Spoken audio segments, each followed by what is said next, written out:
Now, let's look at some of these ideas in the context of MMA. I have the biceps blocked, I'm here like this. Somehow we've arrived here. I can look for that headbutt.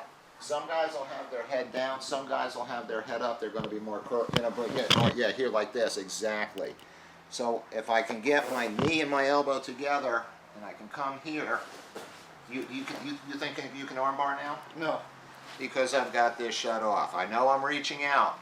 So I go one, I come up the other, and I want to start applying pressure here like this, turning from the side.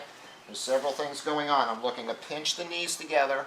I'm looking to shut down the hips, feel that pressure there, and at the same time, I'm applying pressure here like this. This is my ideal position. Many men can be made to submit in this position. Some of them big, some of them small. Body type doesn't seem to predict on that. If you'll see, often he will muscle out and he yank his head back, and we're sort of more in a range here like this. He's going to be trying to walk away from me. Come on back. And I'm going to be trying to track him and shut that down. That's what's going on. For right now, we're going to leave that out. So as I'm here like this, as I think about it, there's three basic positions. My head is over his chest, or his belly, or further down. My head is over his head. My head is beyond his head.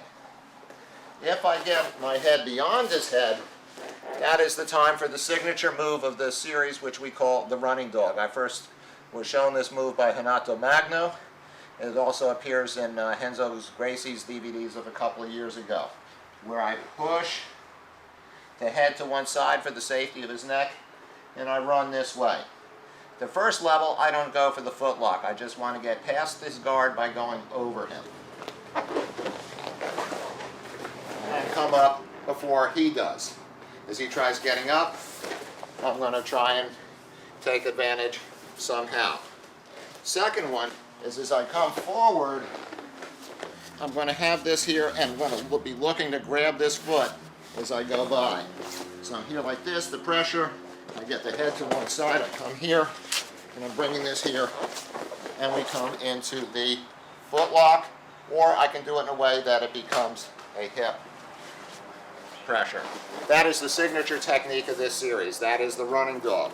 So when we think in terms of guard, what are the three basic ideas? Stay inside it with ground and pound, attack the leg, for example, sambo and shoot wrestling, pass the legs, as in jiu-jitsu. Those are our three basic options. When we want to pass the leg, we can go under the leg, or over the leg, or around the leg. These are the three basic ways of organizing guard passes. But with this one, there's a fourth way, which is simply we go over the head, going this way. But as a practical matter, often the man intuitively just keeps his head, tries to keep you down here. He's going to be looking to put his feet in here in the hips, all kinds of things here like this. And once this is going, we're going to have to do different things. And if we're starting here like this, boom, maybe a little disruption of his chin. You don't have to lay that dead for me. Liven up a little bit. Yeah, boom, boom. Just boom a little like this. I'm going to be looking, see how the elbow and the knee come together. And here like this, and start applying pressure. Now try to walk away from me. It's tough, isn't it? Mm-hmm. Yes, and now this is the better I can get this, the better. Now I can start going with the material that we were just working. Even if it's a little bit further here like this, boom. See, what was it? See, some of the time it'll be here, but whenever I can make him block this one, this slide, this punch right here like this, it's like the same body mechanics some people use to break bricks or things. You're just coming boom down right here like this, and this rolls into the back fist. Often this hand will come here, and you're set for the uppercut. Now watch this. Wrist lock. Boom, boom, boom, boom. Uppercut, wrist lock, and now back fist, hook, and come up with the kickover. Now here, let's turn here like this. When I have this position here, I've come swinging over this way. I'm keeping it. Can you come forward? No. A little bit, but I have to not mark much. your leg. Yeah, but what I have here is the heel hook. Very dangerous move in sport. A lot of guys who are in an excited, competitive state of mind will not notice the very slight warning signals of the knee being twisted and damaged. So you know, something that we like to do, something that shoot fighting people do, that idea we picked up from them, is the man in my position now says catch. I mean, I'm cluing him. I got a hold of you. I've caught you in a position, and in a moment you should really think about tapping. Here like this. And so I have here like this, and he taps, but sometimes the foot will pop out. Just the foot pops out. Boom, here like this. I want to keep it coming over here like this as I keep walking it forward until I get that leg free, and now I can come onto this here. That's unpleasant, isn't it? So I'm going to walk over here like this to keep the pressure off, but in point of fact it's here, and then when I pull that foot up, that's a very quick submission for street fighting. That also gives access to fight enders. So the combination once again that we're going to be working on. Boom. Boom, with this idea that we were working over in the park. Well, that's the core understanding, but we're not going to go back and forth. We're just going to go boom, like that. That shot there, you feel that could be a really good shot. In this case, my right will hit the spleen, my left will hit the liver. Spleen, come over. See, even if this is here, give me boom. You're going to resist a little here. Boom, here like this. See, that sets up the uppercut line. Now, wrench. And now, a triplet. Boom, boom. And this leg comes over before this hand can think of blocking it. You feel that? And so now I have it here. It comes. I'll walk it off here. See, he's on me a little bit, but I just keep walking it until, by golly, he's not. And then whatever fiendishness I can think of to bring to bear against this leg. I can just simply go here. Of course, many possibilities for MMA. I can just come down hard here and go for the submission. You know, if I don't feel that I'm going to get that, I can just come for side control games, or to knee controls and so forth. And then as your upper body warms up, you start working with a 45. Nice exercise for the shoulder area.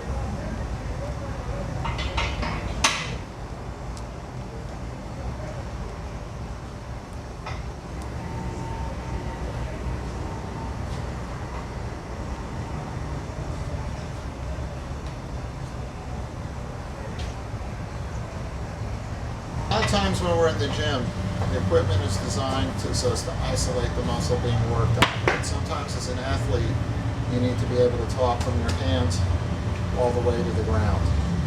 So the position that we're preparing for here is this. We need to be comfortable here so that all those movements there, and that we have the kind of hip motion that we can place pressure here, that this is a very steady place. The exercise here is part of developing that.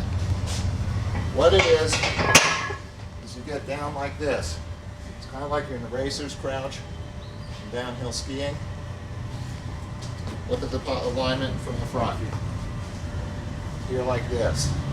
The chest can fit between the thighs. So from here,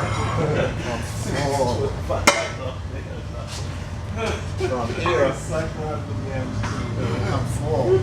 This is comfortable to us. And anything that we're doing here, either us pulling or being pulled upon, is something that we have a comfortable base with. That's what we need to develop. So what you do is a grip like this. Also very nice, particularly if you're working your own grip, is to get a big bath towel.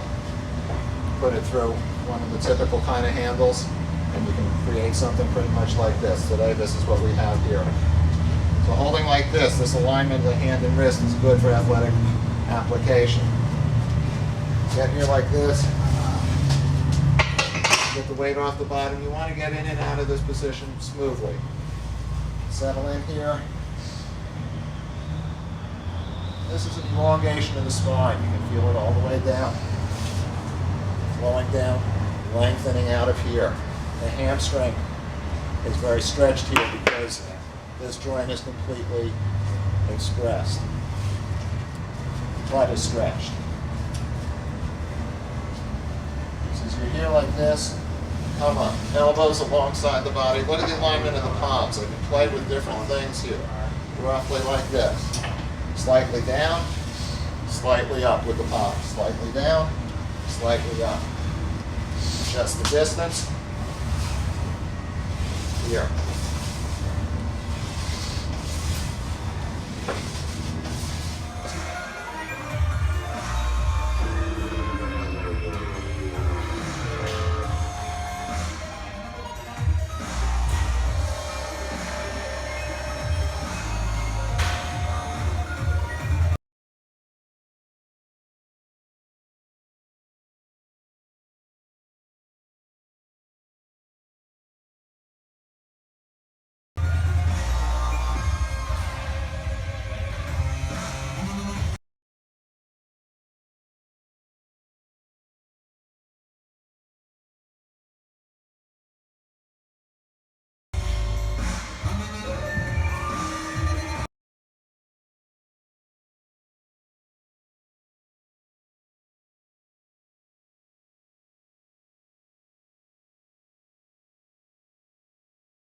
Then contact. So you have this one. What's the fourth one? Have you tried using your empty hand? Show it Please to him. teach me. Yeah, show it to him. Di pokol, ha? Yeah. Now, example that comes first, you see, like that, or like that. See, you That get was the palm. see.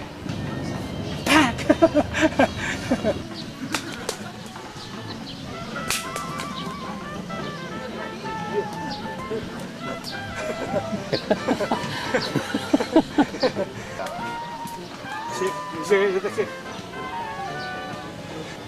You see, from you, okay.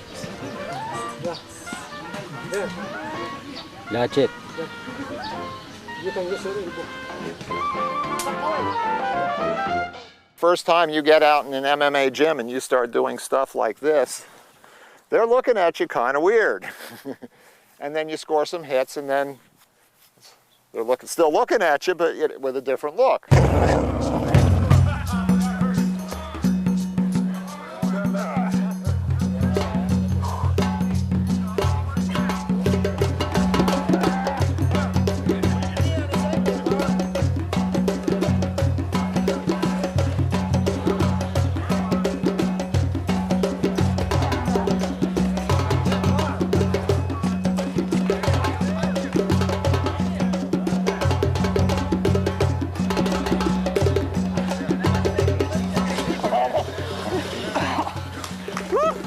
With a name like Eric, you can't be all bad. So Eric's going to have to leave in a little bit, so I'm just going to share with him the rest of the idea here. All of our Kali arm attacks, so the particular teaching combination that uses this back fist, cross, boom, and we're gone. If we look at boxing with the eye of a Kali man, we see that there's how many basic punches? We have the jab, the cross, various hooks, the overhand, the rear uppercuts, the front uppercuts. They are all four-handed thrusts. The human body, however, can generate many more angles of impact than the four-handed thrust. If we can come up with a way that includes these additional ways of hitting, maybe we have an advantage. If we understand how to hit in this manner, structurally we are twice as fast as the person who limits himself to four-handed thrusting only. So they dealt with the first motion, and there's another one still coming. This takes them out of their game. They tend to want to flinch at this moment. When we have this motion, we can also then put the low thrust. We have motions that are like this, the ice pick rip, all those kinds of motions we're going to be bringing to bear. Yeah, somebody hand me a stick, please. That's me a stick. So, for example, here we are. So, boom, boom, boom. So Okay, well, he's hitting my foot here, very nice, but if I'm going for your head, he's, you know, see now, and what happened here? So boom, he goes to hit me. Right. Oh yeah. There it is. You know, we're some sort of tie-up position here like this. You can picture this, I start doing this here. See, now he's not thinking about moving that way because that's Right. where the pain's coming from. Now, there's the foot lock.